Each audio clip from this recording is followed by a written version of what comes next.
মজার কথা এটা। আল্লাহ বলে, আমি আল্লাহ নিজে আমার ঈমান আমলওয়ালা বান্দাকে নেয়ামতে ভরা ঝর্ণা ধারা বেষ্টিত জান্নাতে আমি আল্লাহ নিজ হাতে পৌঁছাই দিয়ে আসবো। ইয়াহদিহিম রব্বুহুম বিঈমানিহিম।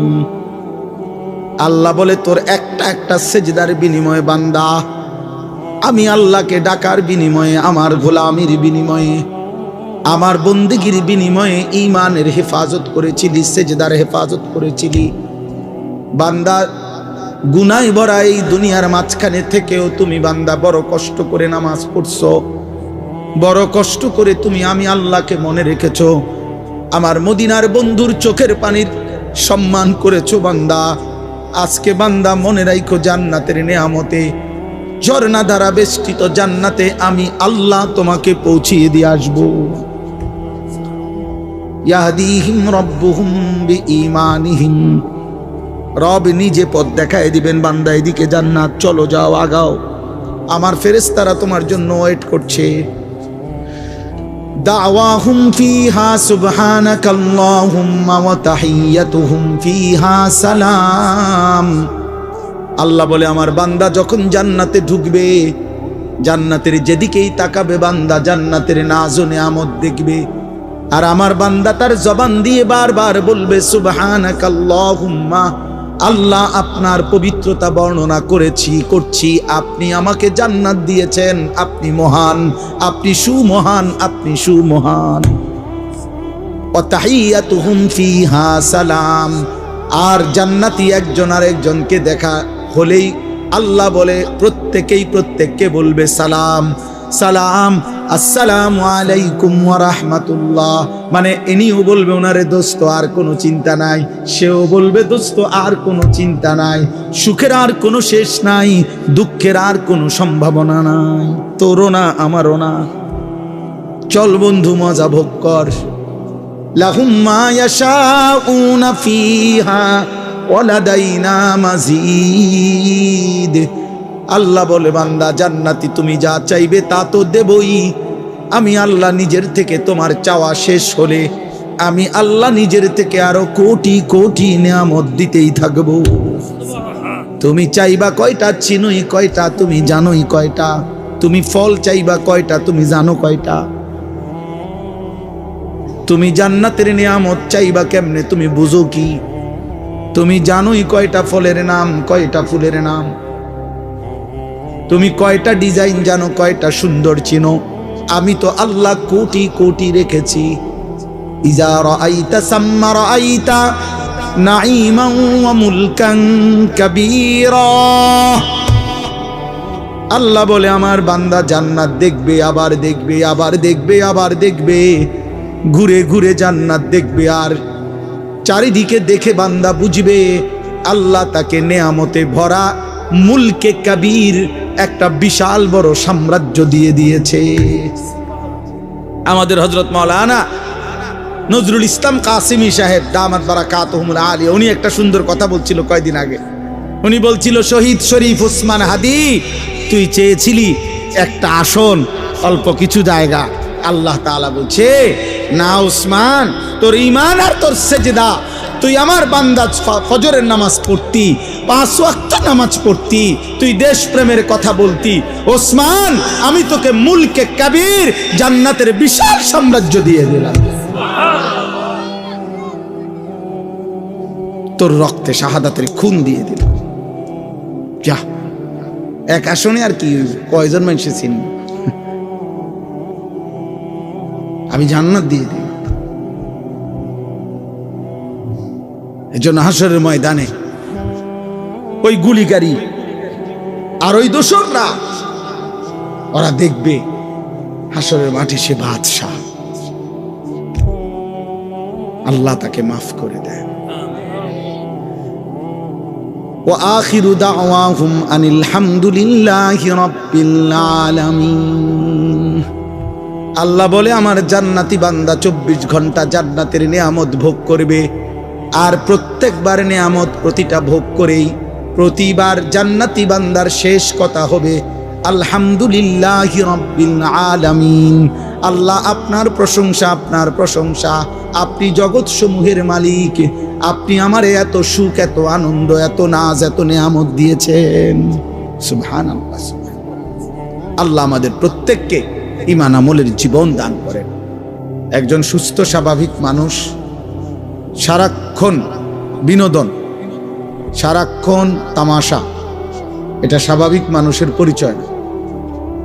সারাক্ষণই খেলাধুলা, নাচ গান, মোবাইল, ছবি, সারাক্ষণই এটা আমি দেখলাম, ব্যবহার করলাম। এটা প্রতিবন্ধী, মানসিক ভারসাম্যহীন মানুষের কাজ। সুস্থ স্বাভাবিক মানুষের পরিচয় হলো জীবনের সময় যার বন্টন করা, সময়কে যে বন্টন করে সে সুস্থ মানুষ, স্বাভাবিক মানুষ।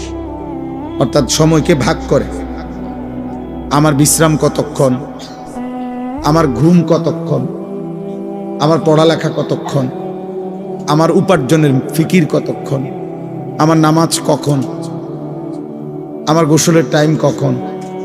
এই জীবনে যার রুটিন আছে, সময়ের ভাগ, রুটিন মানেই সময়কে ভাগ করা, ওই মানুষটা বুদ্ধিমান, বিবেকবান, বিচক্ষণ। আর আল্লাহ তাআলাও কোরআনুল কারীমের মধ্যে এটা বলছেন, ইন্নাস সালাতা কানাত আলাল মুমিনিনা কিতাবাম মাওকুতা। নিশ্চয়ই নামাজ মুমিনদের উপরে ফরজ করা হয়েছে সময় হিসেবে, সময় হিসেব করে। এমন না যে 5 ওয়াক্ত নামাজ মোট 17 রাকাত, তো 17 দুগুণে 34টা সেজদা, 17টা রুকু, এইভাবে বাজে যেমনি সুযোগ হয় যে কোনো এক বেলা ঘন্টা খানিক বা আধা ঘন্টা লাগাতার রুকু সেজদা দিয়ে দিলেই নামাজ হয়ে যাবে, এমন না।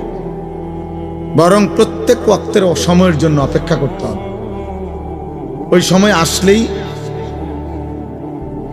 ওই দেখেন কি করে, আপনি দেখেন ভাই, তোমরা দেখো, আরে এই যে বললাম যে প্রতিবন্ধী, এই না, হ্যাঁ, ওর ব্রেন কাজ করে না, এটা মনে রাখি। যত ছেলে মোবাইলে আসক্ত ওরা প্রতিবন্ধী। আমি বললাম মানসিক ভারসাম্য, ওই যে ও হাসে দেখেন, এই যে ওর সামনে, অথচ ওর পিছনে যিনি, উনি চাচা, বয়স্ক মানুষ, কিন্তু ওর বিবেকের মধ্যে কোনো অনুভূতি নেই যে উনি চাচা আমাকে দেখলে কি মনে করবে, কি মনে করবে, এটা আমার মন চাইছে আমি দেখব মোবাইল চাই। চাচা কি, আবার বুড়া কি, জোয়ান কি, আদব কি, আখলাক কি, ভদ্রতা কি, আবার জীবন চলার মধ্যে ব্যবধান কি, 24 ঘন্টা একরকম। এগুলো অসুস্থ মানুষের পরিচয়, প্রতিবন্ধী, বিবেকহীন, মানসিক ভারসাম্যহীন। জীবনে যার পার্থক্য শক্তি নাই, তার বিবেক নেই, আর যার বিবেক নাই সে মানুষ। পার্থক্য শক্তি মানে কি? মানে এই পার্থক্য শক্তি থাকতে হবে যে এটা সৎ, এটা অসৎ, এটা ন্যায়, এটা অন্যায়, এটা উচিত, এটা অনুচিত, এটা আমার করণীয়, এটা আমার বর্জনীয়, এটা আমার আদেশ, এটা নিষেধ, এটা উত্তম, এটা অনুত্তম, এটা হালাল, এটা হারাম, এটা কুত্তা, এটা ছাগল, এটার গোশত হারাম, এটার গোশত হালাল। এই যে পার্থক্য, এই পার্থক্য শক্তি যার মধ্যে নাই, ও জানোয়ার। বাস্তব ও মানুষরূপী জানোয়ার, এবং আরো নিকৃষ্ট ভাষায় ও কুত্তা। আল্লাহ কোরআনে বলছে, কোরআনের আয়াত, আল্লাহ কোরআনে বলছেন ওর উদাহরণ যে তার মনের ইচ্ছে মতো চলে, কোনো পার্থক্য নাই হালাল হারাম। মাকেও দেখে, বোনকেও দেখে, আবার মোবাইলের নারীও দেখে, ছবিও দেখে, পার্থক্য নাই তার কাছে। কষ্টের মেহনতের টাকাও নেয়, সুদের টাকাও নেয়, হালাল হারামের পার্থক্য। গালিও দেয়, সালামও দেয়, মদও খায়, মধুও খায়, বুঝেন নাই? হালাল হারাম পার্থক্য নাই তার কাছে, বরাবর সব মিলাইয়া 10,000। হ্যাঁ, বেচ্চা 6,000, সুদে 4,000, সব মিলাইয়া 12 লাখ। জমি বেচ্চা 6 লাখ, সুদে কিস্তিতে 6 লাখ, এই মিলাইয়া 12 লাখ। ধরেন ভাই আমরা রাতে দিলাম ফুলাগারে বিদেশ পাঠায় কেমনে টেয়া মিলাইছেন এই এমনি এমনি জোড়াতালি দিয়ে মানে সুদে কিস্তিতে হালালে তার মার গহনা বেচা টাকাও আছে 2 লাখ আবার লাভে লইছি 2 লাখ এই 4 লাখ হালাল হারামের পার্থক্য এই যে এই পার্থক্য শক্তি যার মধ্যে নাই ও জানোয়ার